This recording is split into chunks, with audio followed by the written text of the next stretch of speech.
ایک دوست نے اپنے ایک دوسرے دوست سے قرض لیا اور قرض لینے کے بعد جو ٹائم تھا وہ پورا ہو گیا.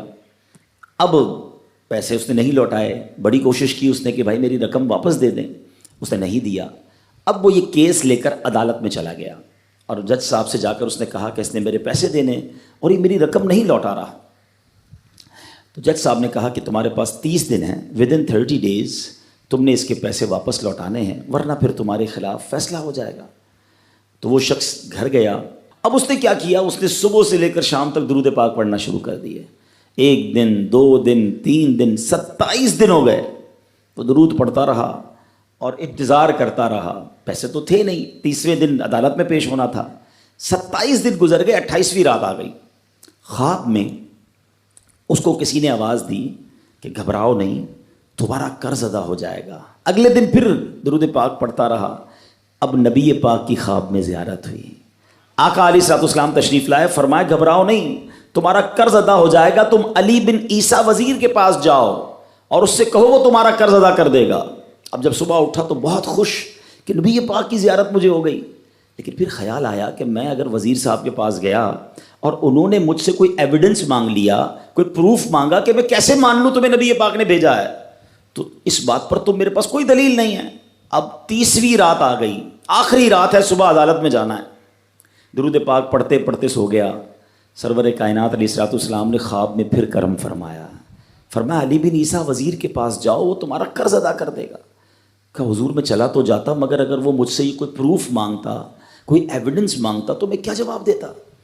پیارے آقا علیہ الصلوۃ والسلام نے فرمایا کہ ایسا کرو, اسے یہ کہنا کہ آپ کا ایک راز ہے جو آپ جانتے ہیں اور رب جانتا ہے, اور وہ راز یہ ہے کہ آپ روزانہ فجر کے بعد 5000 بار درود پاک پڑھتے ہیں, اور جب تک درود پاک مکمل نہیں ہوتے آپ کسی سے بات نہیں کرتے.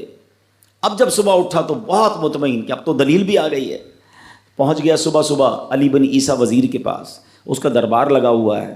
اس نے پیغام بھجوایا کہ میں علی بن عیسیٰ وزیر صاحب سے اکیلے میں ملنا چاہتا ہوں, پیغام لایا ہوں. درباری نے آ کر پوچھا, وزیر صاحب پوچھ رہے ہیں کس کا پیغام لایا ہو؟ کہا میں نبی پاک علیہ الصلوۃ والسلام کا پیغام لایا ہوں. فوراً وزیر صاحب نے بلا لیا. کہا فرمائیے. کہ مجھے میرے آقا علیہ الصلوۃ والسلام نے کہا ہے کہ آپ میرا قرض ادا کر دیں. میں 3000 دینار کا مقروض ہوں. Today is the last day in the court. آج مجھے کورٹ میں پیش ہونا ہے. اگر آج میں نے اپنا قرض ادا نہ کیا تو مجھے جو ہے وہ سزا ہو سکتی ہے. علی بن عیسیٰ کہتا ہے میں بالکل آپ کا قرض تو ادا کر سکتا ہوں, مگر مجھے کیسے پتہ چلے, کوئی دلیل ہے, کوئی پروف ہے کہ آپ کو نبی پاک علیہ الصلوۃ والسلام نے بھیجا ہے؟ کہتا ہے ہاں, خالی ہاتھ نہیں آیا, آقا نے دلیل بھی عطا فرمائی ہے. اچھا بتائیے کیا دلیل ہے؟ کا دلیل یہ ہے کہ آپ کا ایک راز ہے جو صرف آپ جانتے ہیں اور آپ کا رب جانتا ہے. 5000 ٹائمز ڈیلی آپ درود پاک پڑھتے ہیں فجر کے بعد, اور جب تک یہ درود پورے نہیں ہوتے آپ کسی سے بات نہیں کرتے. آپ ذرا پہلے تھوڑی دیر کے لیے امیجن کریں کہ جو وزیر 5000 بار روز درود پڑھتا ہوگا وہ عاشق رسول کیسا ہوگا. اس کی تو لاٹری نکل آئی نا, وہ تو خوشی سے جھوم اٹھا, کہتا مرحبا یا رسول اللہ, میرے درود پاک قبول ہو گئے, بہت خوش. اب ابھی بیٹھے ہیں آپ, کمرے میں گیا, واپس آیا اور 3000 نہیں 9000 دینار لے کر آیا. کہتے 3000 تو نبی پاک کا حکم, مرحبا یا رسول اللہ, 3000 اور لیجئے, آپ نے اتنی اچھی خبر مجھے سنائی, اتنا پیارا خواب سنایا, آپ کے قدم میرے گھر تک آئے, اور 3000 مزید لے جائیے, اس سے اپنے بچوں کے لیے کوئی کاروبار شروع کیجئے, اور ایک وعدہ بھی کیجئے, زندگی میں آئندہ جب بھی آپ کو کوئی ضرورت پڑے گی نا آپ میرے پاس آئیں گے, میں آپ کا بھائی ہوں. اب یہ دیوانہ بڑا خوش ہو کر عدالت پہنچا. اچھا everybody expecting over there, سب یہ سوچ رہے تھے کہ یہ اس نے آج گرفتار ہی ہونا ہے, کیونکہ تھا ہی کچھ نہیں اس کے پاس, پہلے ہی کہہ دیا تھا کہ میں کولیپس ہو گیا ہوں. اب عدالت میں جاتے ہی اس نے 3000 دینار جج صاحب کو دے دیے کہ صاحب اس کا میرا قرضہ ادا کر دیں, میں جو ہے وہ اپنے قرضے سے بری ہونا چاہتا ہوں. جج صاحب ہوتے ہیں, انہوں نے کہا قرضہ تو ادا کر دیں گے, پہلے بتاؤ پیسے لائے کدھر سے ہو؟ تم تو کہتے تھے پیسے نہیں تھے تمہارے پاس, اتنی بڑی رقم کیسے انتظام کی؟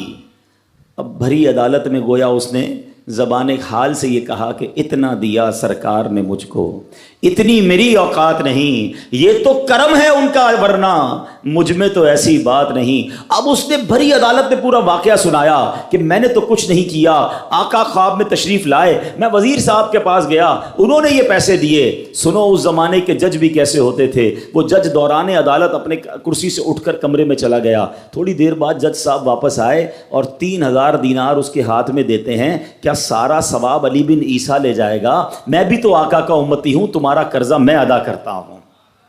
اچھا، اب جس نے کیس کیا تھا، سبحان اللہ، کیا ماحول تھا، کیا انداز تھا، کیا دل تھے، وہ بھی تو دیکھ رہا ہے، کہتا ہے میں بھی تو آقا کا امتی ہوں، رکے ذرا، کاغذ قلم دیجئے، بندے کو میں قرضہ ہی معاف کر دیتا ہوں۔ اچھا، قرضہ ہو گیا معاف۔ اب جو 3000 جج صاحب نے دیے تھے، وہ بندہ کہتا ہے جج صاحب ہوں واپس لے لو، میرا تو قرضہ ہی ادا ہو گیا۔ تو جج صاحب کہتے ہیں جو پیسے آقا کے نام پر نکال دیے میں نے واپس نہیں لینے، یہ سارے تم ہی لے جاؤ۔ اب یہ 12000 دینار لے کر یہ عاشق رسول جھومتا ہوا اپنے گھر پر جا رہا ہے۔ اے میرے پیارے اسلامی بھائیوں، ایک رات پہلے ایک سنگل پینی اس کے پاس نہیں ہے، اور اگلے دن 12000 دینار ہیں۔ درود پاک وہ وظیفہ ہے جو دل سے پڑھا جائے تو سبحان اللہ یہ مصیبتوں کو ٹالنے والا وظیفہ ہے، یہ پریشانیوں کو دور کرنے والا وظیفہ ہے۔ اور یہ میں نہیں کہہ رہا، خود سرور کائنات علیہ الصلوۃ والسلام کی حدیث ہے جس کا مضمون ہے کہ جو پریشانیوں میں ہو، جو مصیبتوں میں ہو، اس کو چاہیے کہ مجھ پر درود پڑھے، کہ درود پریشانیوں کو لے جاتا ہے، مصیبتوں کو لے جاتا ہے۔ ایک شاعر نے کیا خوب لکھا ہے، اور واقعی حق لکھا ہے، ہر درد کی دوا ہے صلی علی محمد، ہر درد کی دوا ہے صلی علی محمد، تعویذ ہر بلا ہے صلی علی محمد۔